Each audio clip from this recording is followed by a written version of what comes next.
I can't. That makes me giggle. Hi, That's a great guys. intro. So fun. Good morning. Good morning, Good and morning. welcome to Getting to Unstuck. We are so glad it's Friday, so that's fantastic. It's been another great week in our corners of the world where we've had the opportunity to reflect on the work that we've been doing, and we're getting really excited about what's coming ahead. Today, we're going to be talking about picking up the pieces, and we have some really great thoughts around this, and we have some really great information and some tools for you to use. Have you ever wondered how to pick up the pieces after the thing that you have never wanted to happen actually happens? So we're going to talk about that today. So where shall we begin, friends? Oh gosh, good question. Yeah. Well, I think, you know what? I've been reading Richard Wagamese, and one of the things, it's a beautiful book that was published posthumously. And he says at the beginning, and I was thinking it would be wonderful it's about the stories. That's what we, as humans, we connect around the fire because we're ready for a story. So Colin, why don't you tell us the story about Yeah. picking up the Yeah. pieces? I mean, I think I kind of see my life in 3 chapters. And far. at the end of each chapter, I really hit a major wall, or at least the first 2 chapters. Chapter 3 is going pretty well so far. And we can talk about why in a later session. But I know I hit a wall a couple of times and absolutely shattered everything in my life from A to Z, emotionally, spiritually, financially, business wise, relationship wise, where in the first instance, in my 30s, I everything fell apart. Sort of 15 or 20 years of work and career and ideas and targets and things like that, and it all came to a crashing halt for a whole bunch of reasons, which is another 20-minute episode, I'm sure. and then only recently, again, I kind of hit a wall where it was less dramatic than the first time, but certainly everything in my life needed to be reimagined, relooked at, recalibrated, reinvented. Everything. So those experiences really pushed me more into coaching, more into working with you guys, more into writing about fear and fearing less, and getting connected to what my mission is. But not easy, and certainly experiences that I'm happy to share and discuss, because I think a lot of people, and I think we all have had moments where we've needed to pick up the pieces, right? Shattered lives, shattered careers, shattered businesses, shattered ideas, shattered relationships, everything, right? So where do you start, right? Well, go ahead, Christal. Sorry. Go ahead, you. I just want to say that you use some interesting language. You said reinvented, reimagined, which is, for me, when I hear that, what I hear is you started by imagining, inventing, creating. And then something happened, and there was an opportunity to redo. Yep. You're right. You're right. And I think if I broke it apart, or if we broke it into segments, it's like you're on the floor in a puddle of whatever you're in.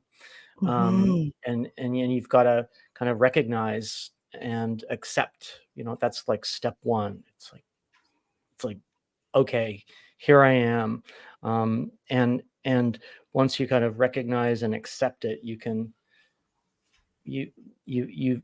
got to imagine to overcome the fear, right? I think that's the only way to really do it, right? Is because it's so scary, right? When you've fallen and crashed. It's scary for yourself, and I know for me as well, it was scary, having the judgment, right, of myself and what I thought others were thinking of me and things like Mhm. that. So, Yeah. um, Yeah. I know that I know I'm well acquainted with that I think feeling. we all are. Yeah, That's you know, I had a very public crash and burn of my marriage. Very public, very in fact, at the height of I was the co-founder of an international charity, and in the middle of it all, my marriage imploded, exploded, my life imploded, exploded, and all the things that you feel. I mean, for me, it was really, in that particular instance, it was kind of two-sided. It was the internal disappointment that I felt with myself and with not being able to, what I perceived at the time, hold things together when it was an impossible Mhm. situation to hold together. But we have these really funny ideals for ourselves, and Mhm. Yeah. trying to figure out how to be the person and the front, not the front facing, but the like the actual whole person that there was some fragment of me that still believed I was capable of becoming that person and of being that person, but the situation felt so destructive. It felt like I had just fallen so far that how could I pull myself out? And I'm curious, Colin, like when you Mm. were feeling that, what were some of the narratives that were going on for you internally when you Oh, had that crash burn? Like what was around that? that this situation would last forever, that there was Mhm, no way out, that there was no light at Mm. the end of the tunnel, that mhm. I was a loser, that Mhm. you know, my God, the amount of stories that I Yeah. was telling myself, Mhm. unworthiness, Mhm. useless, all of these things, and it's just Yeah. incredible how the society that we live in is so tough and challenging. And I think we spoke about it when we talked about this sort of the idea of the personal protection system that each of us needs to Mhm. have. um, we live in a very complex world where we grow up with all these judgments and stories that Mhm. Mhm. just aren't true. Mhm. And Mhm. I think it's our mission now as a team, isn't it, to pull Yeah. people back to their center, back to their Mhm. humanity, to help them become fearless. But um, you know, I just started to make small changes, little things that, like, I don't know, improving my diet or improving my fitness or starting to Yes. meditate or going into a self-help bookstore and just baby steps, right? And Yes. Mhm. um You yeah. s and we talk about it as picking up the pieces, and really from what both of you have just shared, it really is. It feels like a plate that shattered on the Yeah, ground, it and really when we does. look at those pieces, it's like they're never gonna fit back together again, Mhm. Yeah. Yep. and one of the wonderful elements of this is the truth of it is it never will. So Yeah. that plate is never going to be exactly what it was. Mhm. But the pieces, as you said, Colin, once you recognize and accept, you can begin to imagine them fitting back in a different way. Mhm. And I think that's where the magic is, right? So Yes. I think so often, and I think you hinted at this, Crystal, we hold on to something, right, that we might have believed in for 5 or 10 or 20 Mhm. or many more years, right? You hold on to that belief system because that's safer than looking at that shattered plate, right? And It's going, familiar, right? So we hold it's on to what's familiar. familiar, even if it's not serving us. It's just that it's Mhm. familiar, and we're scrambling, and we're like I was, anyways, I'll say this for me, Mm, felt like I was drowning. And so a drowning person is always Mhm. they're reaching for air.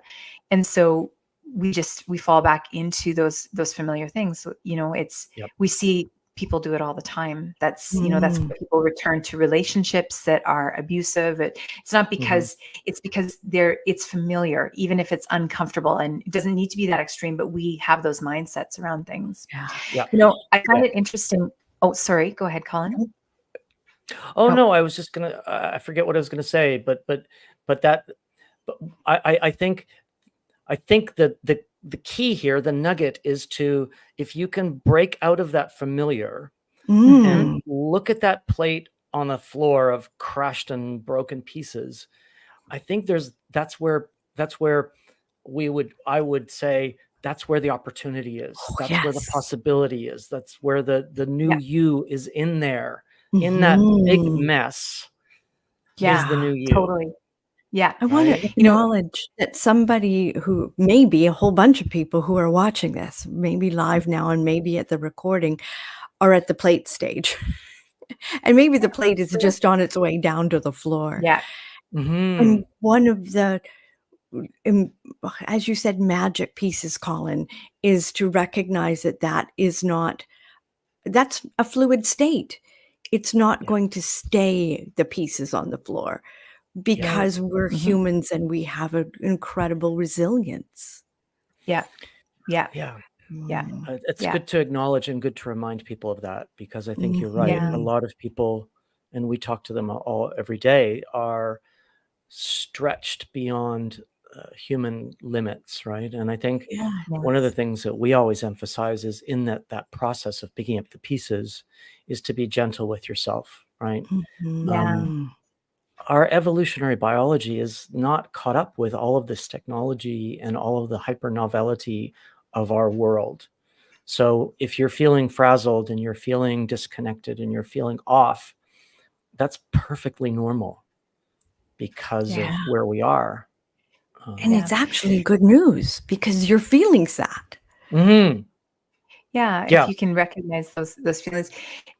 John, I remember reading and listening to John Martini many years ago, and it was, how life always finds us in the midst of when we, we find those.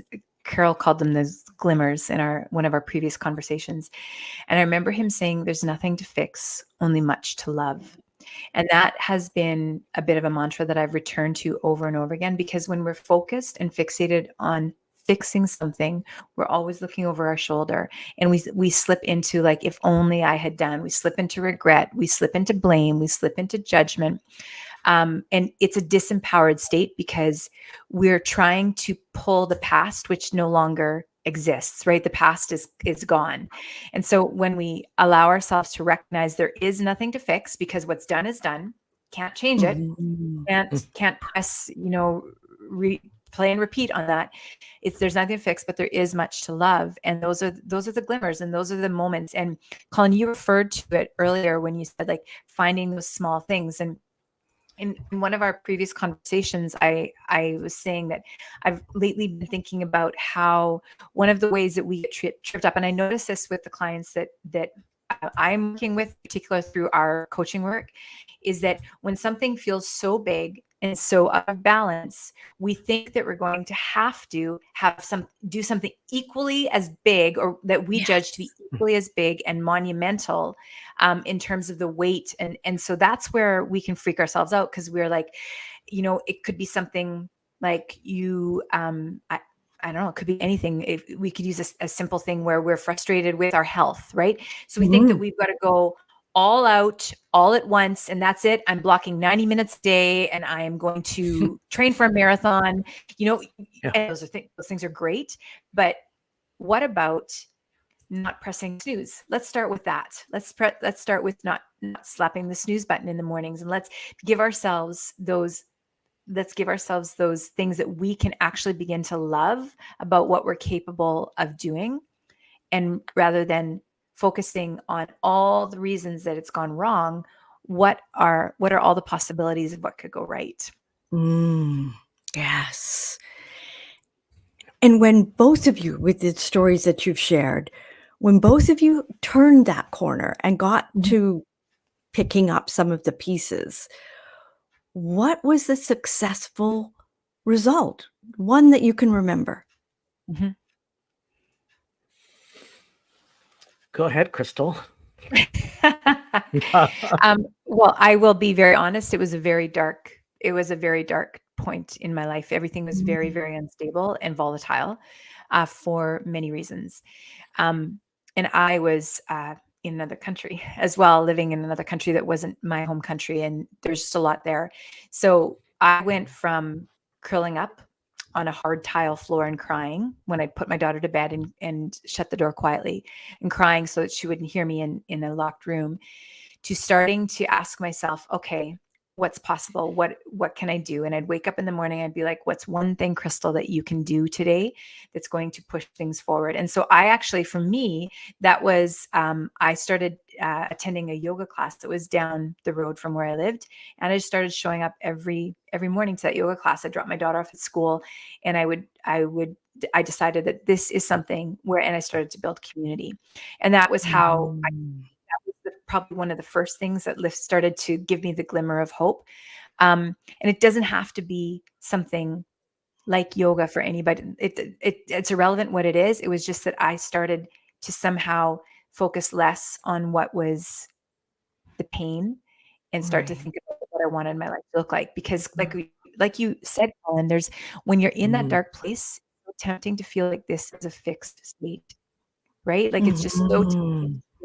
And that dark place can be anything. When you're going through financial duress or extreme financial problems, it's just so tempting for me to feel still to this day, to feel like that's a fixed state and that can't be changed. And so the opportunity is to think about, okay, what's one thing that I can begin to lean into? What's one thing I can begin to love today?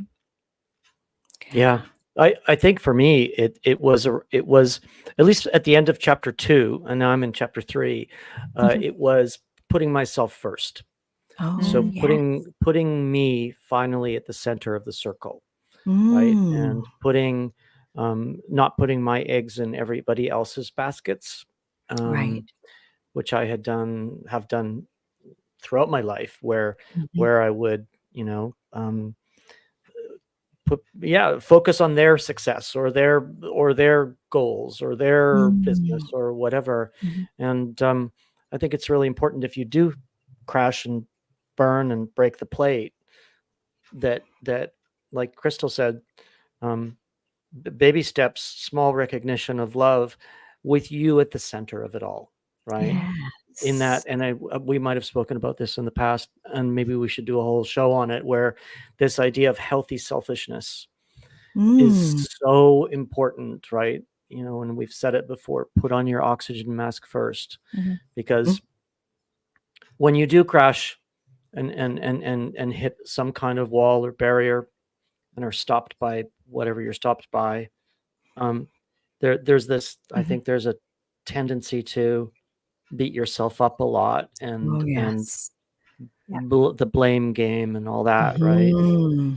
So then if you're beating yourself up and blaming yourself, and like Christal said, looking in the rearview mirror, then you turn to, coping mechanisms that aren't necessarily healthy for you, right? And interrupting those patterns, right? Like one of the things that I learned from Dr. Joe Dispenza is whenever that thought comes up, just even internally, or sometimes I verbally say, change. And I just keep on reminding, there's no judgment. That's an old thought. That's not who I am anymore. Change. It's interrupting the pattern. A simple thing like that is something that we can make that internal shift that can really transform things for us. Right. Well, I had the grace, I think, of knowing you both at the times when some of the crisis was happening. And Christal, I recall you telling me that at dawn, sometimes you were getting up as far as you could up to the roof of the place that you were living to be with the sun and meditate. I remember you sharing that with me. And Colin, one of the things I recall about your time was that you began to take a look at your health and to discard some of the pieces of your intake of food that were not serving you. And it was what I remember from the grace that I had of being able to coach you both, was those were turning points. Yes. Yep. Absolutely. Very much right. so. They didn't feel like it at the time, right? They didn't feel like it at the time but I had historical evidence from other people that I heard, that I knew and I trusted, that this was something that could change things. And I just kept showing up. So what's our invitation to our audience today? What do we invite them to do? be gentle to yourself. I keep always say that. Be Yeah. Oh, gentle and yes. kind Mhm. and unjudgmental, Mm. and those emotional stories that you're holding on to, um, if you let go of them, then you can begin to heal and begin to create that new plate, the new story. Yep. Yep. Mm. And we would Yeah. love to hear from you. Drop a Mhm. comment in. Tell us where you're at. What's your plate Yeah. look Yeah. like today? Yeah, exactly. And so don't forget to, if you do not yet follow us on LinkedIn, it would be fantastic if you followed us. That way you would be getting the notifications when we go live. And as soon as we have 150 people, we can go live on the Whole Human Coaching LinkedIn page. Also, please check out wholehumancoaching.com, sign up for our newsletter, and you'll be getting some really great information and tips on how to continue to reclaim the story of who you are and where you're going. Thanks for tuning in. Have a great weekend. You Yeah. too. Bye-bye. Bye for now.